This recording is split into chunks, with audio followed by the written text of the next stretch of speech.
ಇನ್ನೊಂದೆರಡು ದಿನ ಅವ್ರ ಮನೆಯಿಂದ ಎಷ್ಟು ದೂರ ಆದರೆ ಅಷ್ಟು ದೂರ ಇರೋದು ಒಳ್ಳೆಯದೇನೋ. ಯಾಕಂದರೆ ಅವ್ರ ತಾಯಿ ಇನ್ನೂ ಕಂಪ್ಲೀಟ್ ಡೀಟೇಲ್ ಗೊತ್ತಿಲ್ಲದೆ ಇರೋಂಥ ಸಂದರ್ಭದಲ್ಲಿ ಇನ್ನೊಂದಿಷ್ಟೆಲ್ಲ ಗಾಬರಿ ಆಗೋಕ್ಕಿಂತ ಅವರು ನೀವು ಸುಮ್ಮನೆ ಸುಮ್ಮನೆ ಇರೋದಿಲ್ಲ, ಏನೋ ಪ್ರಶ್ನೆಗಳು ಕೇಳ್ತೀರಿ, ಅವ್ರಿಗೆ ಕಿವಿ ಬೀಳುತ್ತೆ. ತಂಗಿ ಗೊತ್ತಿದೆ, ಅವ್ರು ಹೇಳ್ತಾರೆ, ಇನ್ನೂ ಹೇಳಿಲ್ಲ. ಯಾಕೆಂದರೆ ಬಂದಿರೋದು ಹೌದು, ಆದರೆ ಪರಿಸ್ಥಿತಿ ಏನು ಅನ್ನೋದನ್ನು ಹೇಳಕ್ಕ. ಈಗ ಅಯ್ಯಮ್ಮ ನನಗೆ ಹೇಳಿದ್ದು ಭಗವಂತನ ದಯದಿಂದ ಒಳ್ಳೆ ಸುದ್ದಿ ಬರಲಿ ಸರ್ ಅಂತ ಈಗ ಹೇಳಿದ್ರು. ಎಷ್ಟು ಅಲ್ಲಿಂದ ಸೀದಾ ಬಂದಿದ್ರು, ಅವ್ರು ಇನ್ನೂ ಮೆಸೇಜನ್ನು ಕೊಟ್ಟಿಲ್ಲ.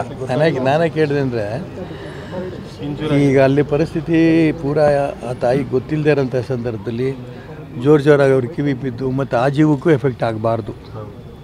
ಅದಕ್ಕಲ್ಲಿ ಈಗ ಆಗಿರೋಂಥ ಈ ಸಂದರ್ಭದಲ್ಲಿ ನಾನು ಹೆಚ್ಚಿಗೆ ಇದನ್ನು ವಿವರಕ್ಕೆ ಹೋಗಕ್ಕೆ ಇಷ್ಟಪಡ್ತೀನಿ. ಯಾಕಂದರೆ ಇನ್ನೂ ಅವ್ರ ತಾಯಿಗೆ ಪೂರ್ಣ ವಿವರ ಮಂಜುನಾಥ್ ಅವ್ರ ತಾಯಿಗೆ ಪೂರ್ಣ ವಿವರ ಇನ್ನೂ ಸಿಕ್ಕಿಲ್ಲ.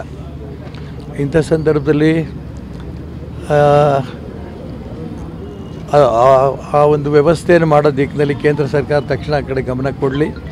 ಮತ್ತು ನಾನು ಏನೇ ಈಗ ಹೇಳಿದ್ರು ಕೂಡ ಇನ್ನೊಂದು ಜೀವಕ್ಕೆ ತೊಂದರೆ ಆಗದೇ ಇರೋ ರೀತಿಯಲ್ಲಿ ನಾವೆಲ್ಲರೂ ಗಮನ ಇಟ್ಟುಕೊಂಡು ನಾವು ಹೇಳಿಕೆಗಳನ್ನು ಕೊಡಬೇಕಾಗತ್ತೆ ಅಂತ ನನಗೆ ಅನಿಸುತ್ತೆ. ಅದಕ್ಕೆ ನಾನು ಪೂರ್ಣ ವಿವರಕ್ಕೆ ನಾನು ಹೋಗೋಕ್ಕೆ ಇಷ್ಟಪಡಲ್ಲ.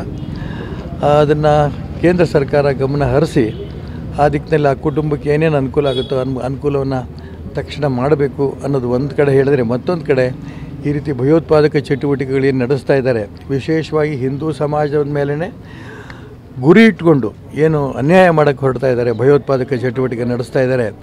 ಇದು ನಾವು ಬರೀ ಜಮ್ಮು ಕಾಶ್ಮೀರದಲ್ಲ, ನಾವು ಮಂಗಳೂರಲ್ಲಿ ಇತ್ತೀಚೆಗೆ ನಡೆದಂಥ ಒಂದು ಘಟನೆ ನೋಡಿದ್ವಿ.